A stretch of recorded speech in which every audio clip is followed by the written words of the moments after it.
እዛ ፖሊሶች ነበሩ መሳሪያ ዛቻ ማለት እንትን ሊሉት ሲሉ ማን መሆኑን አታውቅም ወይ ብሎ ማስፈራሪያ እንዳሰጠ ወይንም እንዳስፈራራቸው ነው።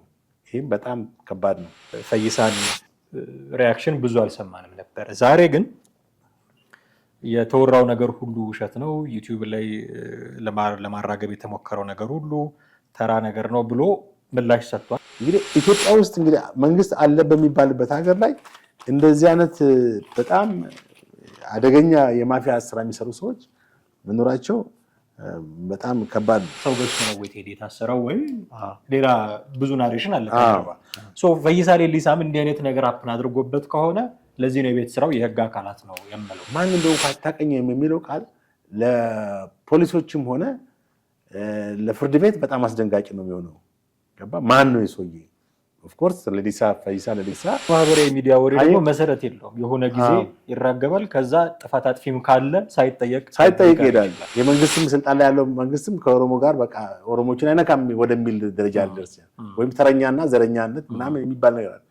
ያ እንዳይሆን ያለመሆኑን ህግ ማሳወቅ አለበት።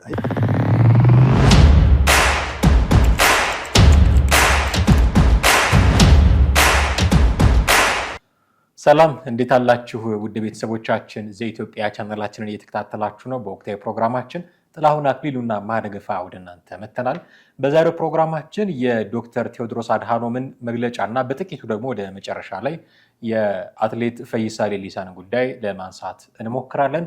ዶክተር ቴዎድሮስ አድሃኖም አማራ ክልል ውስጥ እየተደረገ ባለው ውጊያ ላይ የጤና ተቋማት እና የጤና ባለሙያዎች ላይ የደረሰ ያለውን ነገር አንድ ነገር እንዲባል መፍትሄ እንዲወሰድ የሚያስችል መግለጫ ሰጥተዋል። እሱን ነው የምናነሳው። ፈይሳ ሌሊሳ ደግሞ በቅርቡ የመኪና ግጭት አድርሷል በሚል ብዙ ሲተች ነበረ። ራሱም ደግሞ አሁን ማስተባበያ ሰጥቷል።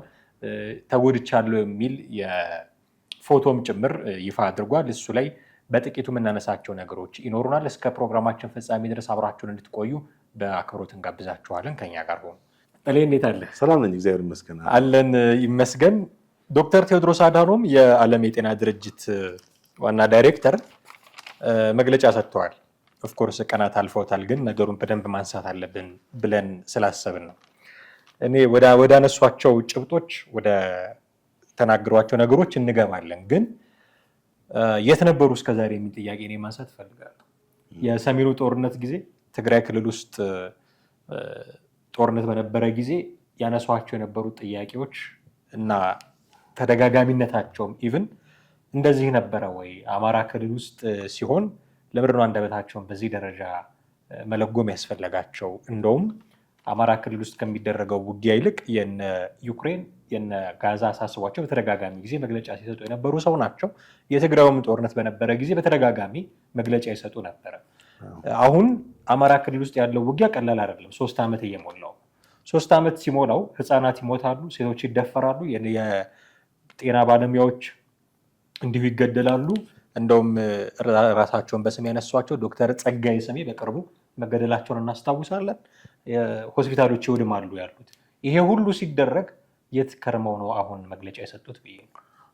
ትክክል። እንግዲህ ዶክተር ቴዎድሮስ አድሃኖም የዓለም አቀፍ የጤና ድርጅት WHO ዋና ኃላፊ ናቸው። በዚህም ላይ እንግዲህ የተለያዩ መግለጫዎችን በተለያየ ጊዜ ከጤና ጋር በተያያዘ ተቋሙ በሚያወጣበት ጊዜ የተቋሙ ሄድ ስለሆኑ ያን ይመለከታቸዋል። እንትን ይላሉ። አሁንም በአማራ ክልል ያለውን የግድያ እስርና ድብደባን ጨምሮ የጤና ጣቢያዎች እና ለተለያዩ ጥቃቶች ኢላማ መሆናቸውን ጠቅሰዋል። ሐኪሞች እንደሚገደሉ፣ ታፍነው እንደሚወሰዱ፣ የጤና ተቋማቶች እንደሚወድሙ፣ የጥቃት ኢላማ እንደሆኑ ጠቅሰዋል። በስፋት ይህንን ጉዳይ በቅርቡ ይፋ አድርጓል ማለት ነው WHO በኩል። ለምን ይሄን አሁን አወጡ? ሌት ነው ያንተ እንትን ማውጣታቸው ጤናማ ነው። ኦፍ ኮርስ ይሄ ትክክል ነው፣ ግን በጣም ሌት ነው። ከቀረ የዘገየ ይሻላል ይላል። ቢቀርስ ደግሞ ከቀረ የዘገየ ይሻላል። አሁን የፖለቲካል አፍሌሽናቸው የፖለቲካል እንትናቸው የራሳቸው ነው። ዶክተር ቴዎድሮስ የህወሓት ፓርቲ አባል ናቸው። ቁንጮ ከሆኑ ሰዎች አንዱ ናቸው። ኢትዮጵያ ውስጥ የውጭ ጉዳይ ሚኒስትር የነበሩ ናቸው። የጤና ሚኒስትር የነበሩ ናቸው። ስለዚህ ያ ማንነታቸው ማለት የህወሓት ማንነታቸው አንድም የህወሓት አባል ናቸው። ሁለተኛ ደግሞ የመንግስት የሀገሪቷ መንግስት ወይም የኢትዮጵያ መንግስት ከፍተኛ ባለስልጣን ነበሩ። ይሁንና ወደ ውጭ ሀገር ተመርጠው ከሄዱ በኋላ በደብሊውኤችኦ ውስጥ ኢትዮጵያ ላይ በትግራይ ላይ በነበረው ጦርነት ያሰሙት የነበረው ድምፅ በጣም ጤናማ እንዳልሆነ እናውቃለን ሁላችን። የህወሓትን ደግፈው በትግራይ ጄኖሳይድ እስከተካሄደ ነው እስከ ማለት ይህን መንግስት ሲወቅሱ ነበረ። ይህ መንግስት ላይ ጫና እንዲካሄድ ዓለም አቀፍ ማህበረሰብ ላይ እስከ ዋይት ሃውስ ድረስ የአውሮፓ ህብረትን ሁሉ ብዙ ሀገራትን ሲንቀሳቀሱ ነበር። ብቻ ባላቸው ስልጣን ተጠቅሙ የኢትዮጵያን ስም ለማጠልሸት ብዙ ሰርተዋል። እንግዲህ ያ እንዳለ ሆኖ አሁን ደግሞ የደብሊውኤችኦን መግለጫ በዚህ በአማራ ክልል ያለው ሁኔታ አሁን ሪላቲቭሊ ስትመለከተው ሰውየው በያዝ አድርገዋል። በእርግጥ በትግራይ ክልል ውስጥ ያለውን ሁኔታ መንግስትን ተጠያቂ በማድረግ ብቻ መንግስት የሚያደርገውን ነገር ተጠያቂ በማድረግ ብቻ እንትን አድርገዋል። አሁን ግን በተቻለ መጠን የተከሰቱ ነገሮችን በጤና ባለሙያዎች ላይ የተከሰቱ ያሉ ነገሮችን አሁን እሳቸውን ልንወቅሳቸው የምንችለው ነገር ነው ምንድን ነው? ሁልጊዜ በዚህ ደረጃ ያለው ሰው በዓለም አቀፍ የደብሊውኤችኦ ፕሬዚዳንት የሆነ ሰው የተከሰቱ ነገሮችን ነገር እንጂ በፖለቲካ አፍሌሽኑ በወገንተኝነት በብሔሩ በምናምን ያን ማድረግ እንደሌለበት ብዙ ተብሏል። እንግዲህ ስለሳቸው አለ እንዴ በወቅቱ በጣም ተነቅፈዋል። በዚህም በሀገር ውስጥም በዲያስፖራውም ተነቅፈዋል። በኢትዮጵያውያን ማለት ነው። እሳቸው ያላቸውን ስልጣን ተጠቅመው እስከ ዋይት ሃውስ ድረስ ሄደው ከጆን ማን ነበር ፕሬዚዳንት ባይደን ነበር የዛኔ ጆ ባይደን ነበር መሰለኛው። በዛ ደረጃ ተጽዕኖ ማድረግ ፈልገዋል። ብቻ በኢትዮጵያ ላይ ጤናማ ነገር አልነበራቸውም። ያ ጦርነት አለፈው ነው። ቴድሮስ አድሃኖም አሁን በተወሰነ ደረጃ ወደ አእምሮም ወደ እንትኑም የተመለሰ ይመስለኛል። የወያኔን ተንኮልና ሴራም በተወሰነ ደረጃ የገባው ይመስለኛል። ለምን በትግራይ ህዝብ ላይ የደረሰውን ነገር ጦርነቱ አላስፈላጊነቱንም የገባው ይመስለኛል። የተማረ ሰው ነው፣ ኢንተርናሽናል ሰው ነው። ስለዚህ ይሄንን መረዳት አይከብደውም። አሁን በተቻለ መጠን በዚህ ይሄ መግለጫ ትክክለኛ መግለጫ ነው። አንተ ወደ ኋላ ወሰድከኝ እንጂ አሁን በዚህ ላይ ብንወያይ መልካም ነበር። በአማራ ያነሷቸው ነገሮችማ ማንሳት አለብን። የጤና መዘግየታቸው ለምን ሆነ? አሁን ባለው መሰረት የፖለቲካ ኢንተረስታቸው የፖለቲካ አፍሌሽን ወይም ወገንተኝነታቸው የታወቀ ነው። ግን አሁን በአማራ ክልል የወጡ መግለጫ ትክክል ነው። ግድያን፣ እስርን እና ድብደባን ጨምሮ የጤና ጣቢያ ባለሙያዎች ለተለያዩ ጥቃቶች ኢላማ መሆናቸው ቅድም የጠቀስከው ዶክተር ጸጋሁን ስም የተባለ ሐኪም በጸጥታ ኃይሎች አሁን ሁለት ነገር ነው የምትመለከተው። በአንድ በኩል የጸጥታ ኃይሎች ማለት የመንግስት ታጣቂዎች የክልሉም ሊሆን ይችላል፣ የአማራ ክልል ታጣቂ ፌዴራል ፖሊስም ሊሆን ይችላል። በጸጥታ ኃይሎች ተወስደው ነው እንደተወሰደና ከዛ በኋላ ደብዛው ሞቶ ከዛ መገደሉ ተረጋገጠ። ለምን የሱ ጥፋተኛ እንኳን ቢሆን አንደኛ ጥፋተኛ የሚሆን እንትኑ ዶክተር ነው፣ ሐኪም ነው። ሐኪም እንግዲህ ህብረተሰቡ በተለይ ኢትዮጵያ ውስጥ አንድ ሐኪም ለ10,000 ደረጃ ከዛ በላይ ለሚሆን ህዝብ አገልግሎት በሚሰጥበት ሁኔታ ላይ እኛ እንግዲህ በሕክምና በጣም ወደ ኋላ የቀርን ህዝቦች አገሮች ነን።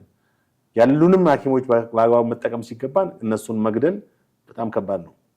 ይሄ ዶክተር ጸጋሁን ስም የተባለ ሰው ታፍኖ ተወስዶ ተገድሏል። ብዙ ሆስፒታሎች ወድመዋል። የእርዳታ ሰራተኞችም ህይወታቸውን አጥተዋል የሚል ሪፖርት ወጥቷል። እንደገና ባለፈው አመት ታስታውሳለህ የፈለገ የጥበበ ግዮን ስፔሻላይዝድ ሆስፒታል አገልግሎት ክፍል ኃላፊ መምህርና ተመራማሪ የጉበት ስብ ነው የሚባለው የቆሽት ስብ የጉበት እና የሐሞት ከረጢት ዶክተር የሆኑት ታዋቂ ለስንት የሚጠቅሙ ሰውን ተገድለዋል።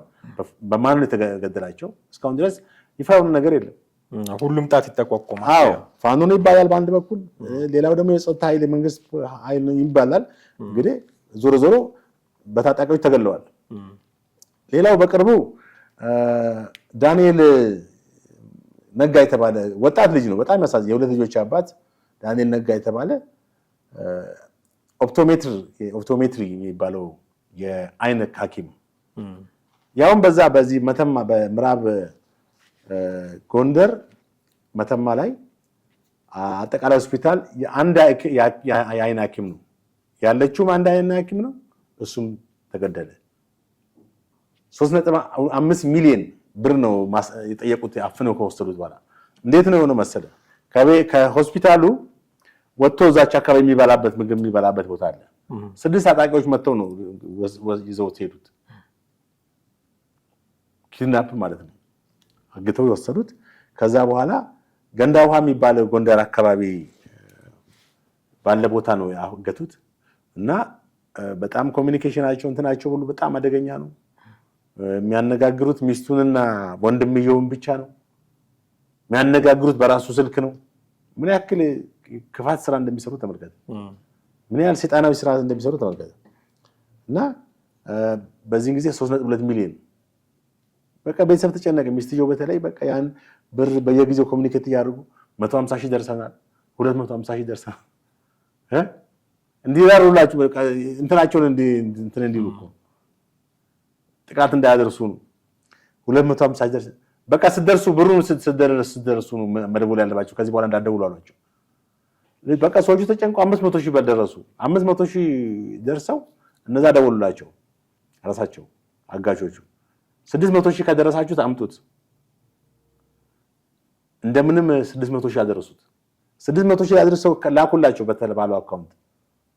ከዛ በኋላ ግን ነው በአካውንት አይደለም ብሩ በሰው ነው የሚለው ሰዋራ ቦታውና በቃ በዛ ነው የሚሰጡ። ብሩን ከተቀበሉ በኋላ በሚቀጥለው ቀን ገለው እዛ በያገቱት ቦታ ጣሉት። እንግዲህ አስብ፣ ብርም ወስደው የሰው ሕይወት አጥፍተው ጠየቁ። ብር ምን ያህል አረመኖች እንደሆኑ መገመት አያዳግትም። ሌላው አንድ የሹፌርም በተመሳሳይ አባትና እናቱ የሚረዳ በጣም ደካማ አባትና እናቱ የሚረዳ ሹፌር ነው። እሱም 1 ሚሊዮን ብር ተጠይቆ በመከራ ተሰብስቦ አባትየው እንደውም በህይወቴ እንኳን 1 ሚሊዮን ብር 40 ዓመት ሰርቼ አስተምሬ 1 ሚሊዮን ብር አግኝቼ አላውቅም ማለት በ40 ዓመት ውስጥ ማለት ነው። የማስተማር እንትናቸው ቢደመር ደሞዛቸው 1 ሚሊዮን አይደርስም። ግን ቤታቸውን እስከመሸጥ ማለት ቤታቸውን ለመሸጥ ተበድረው ከዛ በኋላ 1 ሚሊዮን ብር ሞላ። እሱም በሳምንቱ ተለቀቀ። ልጄን በ1 ሚሊዮን ብር አገኙ አሉ። ብዙ ሰዎች ይታገታሉ። ኢቭን ሐኪሞች ብቻም ሳይሆን መምህራኖች፣ የሃይማኖት መሪዎች፣ ህፃናቶችም ያገታሉ። ብቻ ብር ይገኝበታል ብሎ መጀመሪያ ያጠናሉ። ይሄን ልጅ እኮ ይሄን ዶክተር ነጋን ሚስቱ ምን ትደረረ ምንም የለንም እኛ ከየት ነው የምናመጣው 3 ሚሊዮን? አይ እናውቃለን፣ ጎንደር ቤት አላችሁ፣ ቤታችሁን ሽጣችሁ አምጡ ነው። ቤት እኮ የሚያሽጡ እንግዲህ ኢትዮጵያ ውስጥ እንግዲህ መንግስት አለ በሚባልበት ሀገር ላይ እንደዚህ አይነት በጣም አደገኛ የማፊያ ስራ የሚሰሩ ሰዎች መኖራቸው በጣም ከባድ ነው እና አሁንም እገታው አልቆመም። አሁንም ሰዎች እኮ ብር ይይዛሉ። በትንሹ 1 ሚሊዮን የሚጠይቁት እስከ 4 የሚጠይቁም አሉ እኮ። ብቻ ምንድነው ልጅ ስለተያዘ እዛው ያንተ ቤተሰብ ስለተያዘ ወደም ብትገደም ታመጣለህ ለምንም። እንደዚህ አይነት እንትን ኢትዮጵያ ውስጥ መስፋፋቱ ይገርማኛል። እንደው በየትኛው ዓለም ነው እንደዚህ ያለው? በፊልም ላይ ቪዲዮ ብናየው ነገር ነው እንጂ በእውነት በሰለጠነ ዓለም በአሁኑ ሰዓት እንደዚህ አይነት ነገር ያለ አይመስለኝም። አሁን ኦሮሚያ ነበረ፣ አሁን ደግሞ አማራ ክልል ነው። ጎንደር በደንብ ይሄ ነገር የተስፋፋበት ከተማ ነው። ጎንደር አንዴ አይደለም በጣም በርካታ ጊዜ ህፃናቶች፣ ወጣቶች፣ ብዙ ሰዎች ታግተው ተጠይቋል ገንዘብ። የሚያሳዝነው ብሩን ከወሰዱ ደግሞ መገደል። እንግዲህ አስብ፣ ይሄን የጤና ባለሙያ በዛ ነው ገደሉት። እንግዲህ ህብረተሰቡን የሚያክም ነው የሚያድን ነው የአይን ሐኪም ነው። በስንቱ አይን ላይ ፈረዱ ማለት ነው። አጠቃላይ እንግዲህ በአማራ ክልል ይሄ ብቻም ሳይሆን ያስገድዶ መድፈር ከዚህ ጦርነቱ ከጀመረ ጀምሮ አጠቃላይ በጣም በርካታ ሰዎች ሴቶች ተደፍረዋል። እስካሁን በቁጥር ይሄ ነው በሺዎች የሚቆጠሩ ነው ያለው። በሺዎች ማለት ሞርዛን ከ1000 በላይ ወደ 2000 አካባቢ የሚሆኑት ሴቶች ተደፍረዋል። እድሜያቸው ከ10 እስከ 60 ምናምን ዓመት የሚሆኑ ሴቶች ከ8 እስከ 65 በጎንደር ውስጥ 6ቱ ተብሎ የሚጠራ የተደራጀ ዘራፊ ቡድን እንዳለ 6ቱ ይሄ እነዚህ ቡድኖች ከፋኖ የወጡ ከፋኖ የተባረሩ ወይንም ደግሞ ከዚህ ከመከላከያ ከዚህ ከጸጥታ ኃይሎች ውስጥ የነበሩ ሰዎች የደራጁበት የማፊያ ቡድን በለው ወይም ጋንግስተር እንትን ነው እና እንደዚህ አይነት እንትኖች አሉ። በአጠቃላይ የዶክተር ቴዎድሮስ አድሃኖም መግለጫ በአማራ ክልል አሁን ሪሰርች እንዲካሄድ ነው እኮ ጥናት እንዲካሄድ ነው እኮ እነሳቸው ሪፖርት ያደረጉት። በኢትዮጵያ ሰብአዊ መብት ኮሚሽን እስካሁን ሪፖርት ወጥቷል። የተገደሉ ሰዎች በየጊዜው የሚገደሉ ሰዎች በሚል ወጥቷል። አሁን በዚህ በWHO ደግሞ ምንድነው ስፔሻሊ ከጤና ባለሙያዎች ጋር በተያያዘ ነው እንግዲህ እንትን እያሉት ማለት ነው። እንዳልከው በእርግጥም ትኩረት የሚፈልግ ጉዳይ ስለሆነ የዓለም አቀፍን ጤና ድርጅት የሚመራ ሰው በዚህ ደረጃ ትኩረት ሰጥቶ እርምጃ ምንድነው ጥናትም እንዲደረግ ያው ጥናት ከተደረገ በኋላ የመፍትሄ አቅጣጫዎችንም እንጠብቃለን። የሚረዱ ነገሮችም ካሉ እርዳታ እንዲደረጉ እንጠብቃለን። ያንን ማድረጋቸው ተገቢ ነው የሚሆነው። የፈይሳ ሌሊሳን ጉዳይ አንስተን ብናበቃ መልካም ይሆናል ብዬ አስባለሁ።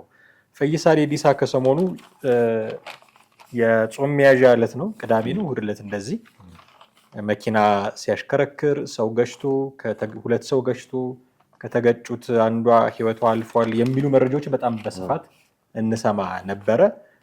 በአብዛኛው እንሰማቸው የነበሩት መረጃዎች ዋን ሳይድ ስቶሪ ነው፣ ከአንድ በኩል ብቻ የሚመጡ ናቸው። የፈይሳን ሪያክሽን ብዙ አልሰማንም ነበረ። ዛሬ ግን የተወራው ነገር ሁሉ ውሸት ነው፣ ዩቲዩብ ላይ ለማራገብ የተሞከረው ነገር ሁሉ ተራ ነገር ነው ብሎ ምላሽ ሰጥቷል። እሱ ምላሽ የሰጠበት የፌስቡክ ፖስት ላይ ምስሉን ሁሉ አጋርቷል። መኪኖች የተጋጩ መኪኖች የወደሙበትን መንገድ የሚያሳይ ራሱም ግንባሩ አካባቢ የተፋፋቀ የተቁስል ነገር ያለበትን አሳይቷል እና እሱም ራሱ እንደተጎዳ መረጃ የሚሰጥ ነገር አጋርቷል እና እንደተባለው አይደለም መረጃ ያላችሁ መረጃ ስህተት ነው ብሏል። ግን ፈይሳ ሌሊሳ እንደው እዚህ ጉዳይ ላይ ስፔሲፊካሊ እንመጣለን። ፈይሳ ሌሊሳን ግን እንዴት ነው ልንረዳው የሚገባው? እንግዲህ እንደምታውቀው ፈይሳ ሌሊሳ ማለት በጣም እዚህ ፖለቲካ አካባቢ መሳተፍ የጀመረው ያኔ ማራቶን ተወዳድሮ ሁለተኛ ሲወጣ ያኔ እጅ ማጣመር ምልክት ያደረገ ሰሞን ነው። ከዛ ጊዜ ጀምሮ ለፖለቲካ ያለውን ሁኔታ እናውቃለን እና ከዛ ጊዜ ጀምሮ የሚናገራቸው ንግግሮች፣ ኢንተርቪዎችን ሲሰጥ የሚናገራቸው ነገሮች ትንሽ ወጣ ያሉ ናቸው እና ከዛ አንጻር አሁን አደረሰ የተባለው አደጋ በእርግጥ እሱ መጥቶ ባላንስ ለማድረግ ሞክሯል። ግን መጀመሪያ የነበረን ኖሃው እንደዚህ አልነበረም እና ያለው የፖለቲካ አፊሌሽን እና እያደረሰ ነው፣ እየፈጸመ ነው፣ እየተናገረ ነው የሚባሉ ነገሮች ሲደመሩ ፈይሳ ሌሊሳን የምንስልበትን መንገድ የተለየ እያደረገው ብዙ እንቸገራለን እና እንዴት ነው ማየት ያለብን ፈይሳ? እሺ አሁን እሱ ማስተባበያ ትናንት ነው መሰለኝ የሰጠው። ከዛ በፊት ግን በተለያዩ ማህበራዊ ሚዲያዎች ዩቲዩብ ላይም በተለያዩ ፌስቡክ ላይም ሲተላለፍ የነበረ መልእክት አለ። አንደኛ ከላፍቶ ክፍለ ከተማ አካባቢ በአንድ መኪና ጋር ተጋጭቶ ምናልባትም ግጭት አድርሶ እንበለው ከዛ በኋላ ሁለት ሰዎች ተጎድቶ ነበረ። ሰዎቹን ወደ ሆስፒታል ለመውሰድ እና እሱን ደግሞ ወደ ፖሊስ ጣቢያ በማድረግ በአካባቢ የነበሩ ሰዎች ሲያደርጉ በዛን ጊዜ ለማምለጥ መሞከሩ ሂት ኤንድ ራን ማለት አደጋ ደርሶ የማምለጥ ሙከራ ማድረጉን ነው። ሰዎች እንኳን እዛ ፖሊሶች ነበሩ። መሳሪያ ዛቻ ማለት እንትን ሊሉት ሲሉ ማን መሆኑን አታውቅም ወይ ብሎ ማስፈራሪያ እንዳሰጠ ወይም እንዳስፈራራቸው ነው። ይህም በጣም ከባድ ነው። ፖሊስን ማስፈራራት አሁን ሁለት ጥፋት ነው። አንደኛ መቅጨቱ፣ ሁለተኛ ማስፈራራቱ ነው። እንግዲህ አሁን እሱ ያስተባበለውን ደግሞ ለጊዜው እንተውና የተባለውን ነው እንመለስበታለን። አንደኛ እዛ ጋር አንድ አሽከርካሪ ጉዳት ካደረሰ በኋላ ተጎጂውን የመርዳት ለፖሊስ ሪፖርት የማድረግ እንትን አለው ግዴታ አለበት። ይሄን ሁለቱን አላደረገም። አንደኛ አልረዳምም፣ ሁለተኛ ደግሞ እርዳታ መስጠት ሁኔታ አላደረገም። ከዛ ይልቅ ራሱን ለማምለጥና ሰዎች እንትን ሲሉ ደግሞ ማን መሆንን አታውቅም ብሎ ፖሊሶች እንዳስፈራራቸው ነው። እዚህ ጋር እውቅናውን በጣም በመጠቀም ማን አለብኝነትን እንደፈጠረበት ነው እንትን ያደረገው። በሶስተኛ ደረጃ የፍትህ ሂደትን ማደናቀፍ በሚለው ማን እንደሆንኩ አታውቀኝ የሚለው የፍትህ ሂደትን ገባ ማን እንደሆንኩ አታውቀኝም የሚለው ቃል ለፖሊሶችም ሆነ ለፍርድ ቤት በጣም አስደንጋጭ ነው የሚሆነው። ገባ ማን ነው የሰውዬ? ኦፍ ኮርስ ሌሊሳ ፈይሳ ሌሊሳ ነው ፈይሳ ሌሊሳ እንዳልገባ ፈይሳ ሌሊሳ ፈይሳ ወይም እችኛው ነበር። እሺ በሪዮ ኦሎምፒክ ሁለተኛ ወጥቶ እንደዚህ አራት ማለት አሁን እሱ ገብቷል። በአንድ ከተናገረው ነገር ነው ሊያስቀጣው የሚችል ማመውን አታውቀኝ ከህግ በላይ ነኝ ነው ባጭሩ። ከማንም ሰው ደግሞ ከህግ በላይ መሆን አይችልም። ህግ አለ፣ ሁሉም ሰው በህግ ስር ነው። ያጠፋ ሰው በህግ አግባብ ነው መቀጣት ያለበት እና ገሌ ስለሆነ ታዋቂ ማራቶን ሻምፒዮን ስለሆነ ታዋቂ አትሌት ወይም የሆነ ዘፋኝ አርቲስት ስለሆነ ምናምን ሳይሆን በቃ ሰው ነው። ኖርማሊ ሁሉም ሰው በህግ ፊት እኩል ነው። ህጉ ለማንም አያዳላም። በዛ መሰረት ነው ሊዳኝ የሚችለው። የጥፋት ሁኔታ ነው ነፃ ሊያደርገውም እንትን ሊለው የሚችለው። በሶሻል ሚዲያው በጣም ተራግቧል ወይም ስሜ አላግባብ ዲፋሜት ሆኗል፣ ስሜን አጥልሽተውታል በሚል ምላሽ ሰጥቷል። እንግዲህ እኛ አላየንም። በእርግጥ ቦታው ሄደን የተባለውን ነገር ነው። በመሰረቱ እሱ ያላደረገው ነገር ደግሞ እንደዚህ ተስፋፍቶ በአንድ ጊዜ ሊወራ አይችልም። ውሸት ዝም ብሎ ሊፈጠር አይችልም አይደል? ሶሻል ሚዲያም ቢሆን የሆነ ጭብጥ ነገር ይዞ ነው ትንሽ የሆነ ጭማሪ ሊኖረው ይችላል እንጂ እነዛ ሀበሻን ምናምን ዘግበውታል። ደግሞ አንዳንዴ እውነትም ነው አደጋ መድረሱ እርግጥ ነው። አደጋ ከደረሰ በኋላ የተደረገበት መንገድ ነው እኮ። አደጋ ከደረሰ በኋላ እሱ ያላለው ተብሏል ወይ? እሱ ያላለው ማለት ማን መሆኔን አታውቁም ብሎ ሳይል ተባለ ወይ?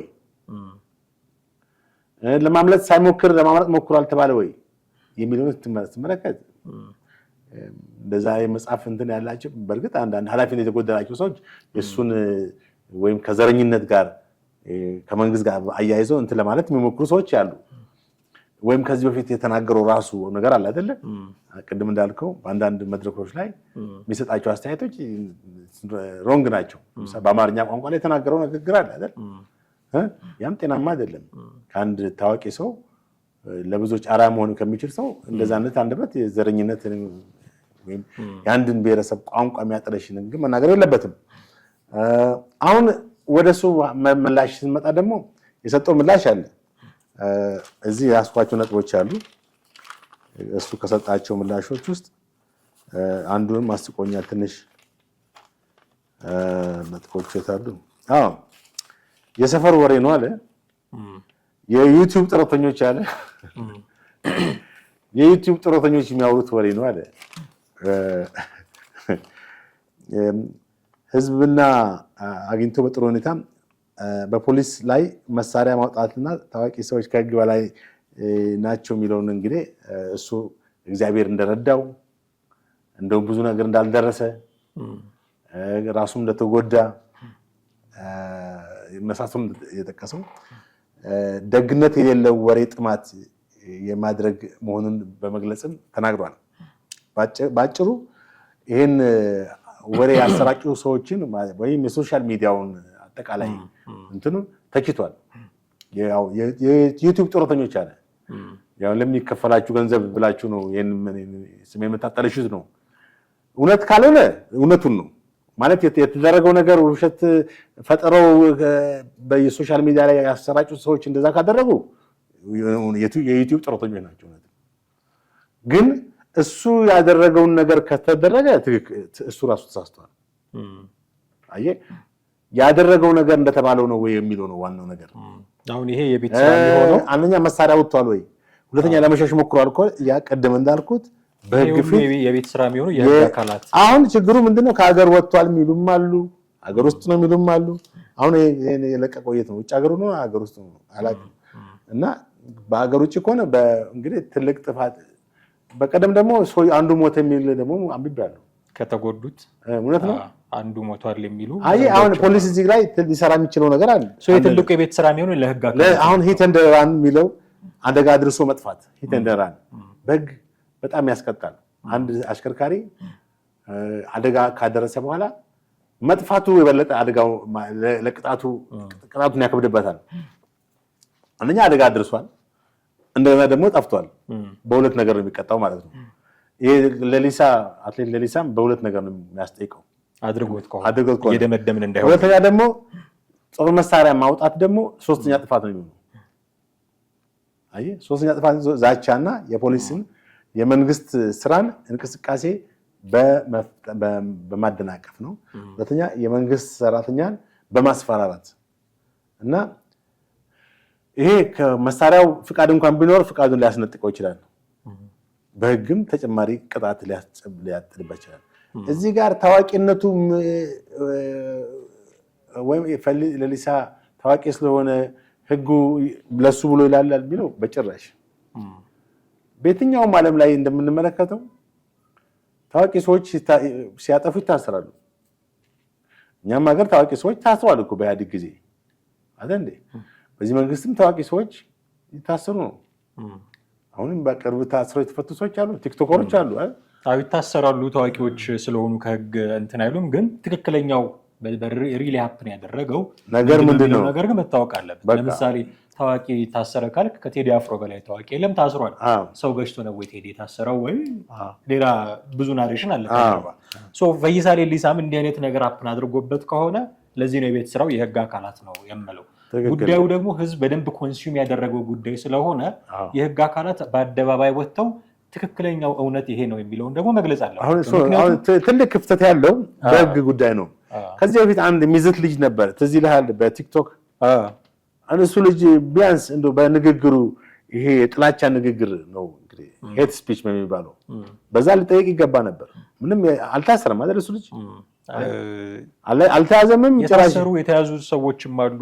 አዎ እንትን አይደለም ያስፈራራል። የሚደርሰው ኢንፎርሜሽን ሙሉ አይደለም በዛ ደረጃ። አሁን ታዋቂ ሰዎች ሲሆኑ በተለይ አትሌቶች፣ ድምፃውያን፣ አርቲስቶች ምናምን ሲሆኑ የእነሱን ጉዳይ እና ሌላ ማንኛውም ሰው የሚያደርሰው ጉዳይ ህዝብ እኩል አይደለም ኮንሱም የሚያደርገው። የነዛ ሰዎች በጣም ተከታታይ ያለው ብዙ ሰው ነው የሚያውቃቸው። ስለዚህ ያንን ነገር ለማወቅ በጣም ፍላጎት አለው ህዝብ። ፍላጎት ብቻ ሳይሆን ደግሞ ጀጅመንትም አለ በህዝብ ዘንድ። እንደ እከሌ እንዲህ ስለሆነ ነው የሚል ጀጅመንት አለ። የህዝብን ፍርድም የተሳሳተ ላለማድረግ የህግ አካላት ቶሎ ቶሎ ኢንፎርሜሽን አፕዴት ሊያደርጉት ይገባል ህዝቡን። በእርግጥም እንዲህ አድርጎ አሁን የህግ ፕሮሰስ ላይ ነው ያለው ማለት ይጠበቅባቸዋል። የለም የተባለው ነገር ውሸት ነው ደግሞ ማለት ይጠበቅባቸዋል። ምክንያቱም የብዙ ሰው ኮንሰርን ሆኖ አለው ጉዳዩ። ሌሊሳ ገጭቶ አመለጠ ማለት ቀላል ጉዳይ አይደለም። ከብዙ ነገሮች ጋር ነው የሚያያዘው። አድርጎት ከሆነ ህዝቡ ደግሞ ውጤቱን ማወቅ ይፈልጋል። ሌሊሳ እንዲህ ስለሆነ ነው ወይ እንደዚህ የተደረገው የሚል የተሳሳተ ጀጅመንት ውስጥ መግባት የለበትም። ስለዚህ የህግ አካላትም የቤት ስራቸው በተለይ የህግ በላይነትን አሁን የህግ አካላት እዚህ ጋር የሚሰሩ ስራ ምንድነው? የህግ በላይነት መኖሩን ለህዝቡ ማሳየት አለ። በተለይ ደግሞ በዚህ ላይ አሁን በውጭ ያሉ በሀገር ውስጥም ያሉ አንዳንድ ሆኑ ለመንግስት መቃወም ይፈልጋሉ። መንግስት መቃወም ችግር የለም። እኛም ብዙ ጊዜ መንግስት የምንቃወምበት ቤዝ ይዘን እንቃወማለን። መሰረታዊ ነገሮችን ይዘን እንቃወማለን። ግን በአየር ላይ ሁል ጊዜ መንግስትን ብቻ ክፍተት አግኝተው የሚሉ ሰዎች አሉ አይደል? በቃ አገሪቷ ላይ ህግ በላይነት የለም ብሎ ከዘረኝነት ጋር ለምሳሌ እሱ ኦሮሞ ስለሆነ የመንግስትም ስልጣን ላይ ያለው መንግስትም ከኦሮሞ ጋር በቃ ኦሮሞችን አይነካም ወደሚል ደረጃ ሊደርስ ወይም ተረኛና ዘረኛነት ምናምን የሚባል ነገር አለ። ያ እንዳይሆን ያለመሆኑን ህግ ማሳወቅ አለበት። በቁርጠኝነት መነሳት አለባቸው። የደፋር ስልክ ክፍለ ከተማ፣ ላፍቶ ክፍለ ከተማ ፖሊስ አካላት ይህን ነገር በጣም ትልቅ ኢሹ። ፈይሳ እዚህ ሀገር ውስጥ ነው ወይ?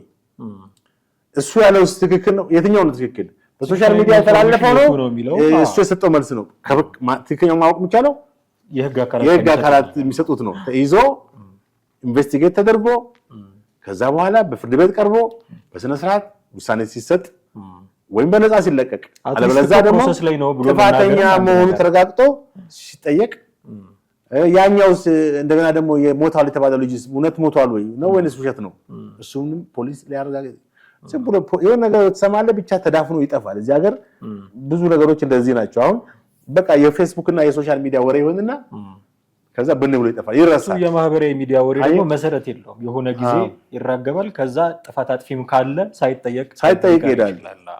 ትልቅ ትኩረት ሊሰጠው የሚገባ ፖሊስ ስለ ፈይሳ ብሎ ሳይሆን ስለ ገሌ ብሎ ሳይሆን ስለ ህግ የበላይነት ብሎ የህግ የበላይነትን ማስከበር ግዴታ አለባቸው። በቃ ሀገሪቷ ህገ መንግስት አላት። ሀገሪቷ የራሷ ህግና ስርዓት አላት። በዛ ህግና ስርዓት የወንጀለኛ መቅጫ ህግ አለ። አንድ ሰው መኪና ሲገጭ በመኪና አደጋ ሲያደርስ ምን አይነት ቅጣት እንደሚያስከፍል የተቀመጠ ህግ አለ። በዛ ነው እንጂ አዲስ ህግ አይፈጥሩም እኮ። ያንን ማስከበር ነው። እሱን ማስከበር ይጠበቅባቸዋል። የደረሱበትንም ደግሞ ለህዝብ ይፋ ማድረግ ይጠበቅባቸዋል። እጅግ አድርጌ አመሰግናለሁ ጥሌ። ወደ ቤተሰቦቻችን እናንተም ከኛ ጋር ነበራችሁ ቆይታ እጅግ አድርገን እናመሰግናችኋለን። ሀሳብ አስተያየቶቻችሁን በተለመደው መንገድ እንድታደርሱን ዛሬም በአክብሮት እንጠይቃችኋለን። ጥላሁን አክሊሉና ማህደ ገፋ ነበርን ከእናንተ ጋር ቆይታ ያደረግነው። በሚቀጥለው ክፍለ ጊዜ በሌላ ርዕሰ ጉዳይ እንጠብቃችኋለን። ጤና ይስጥልን።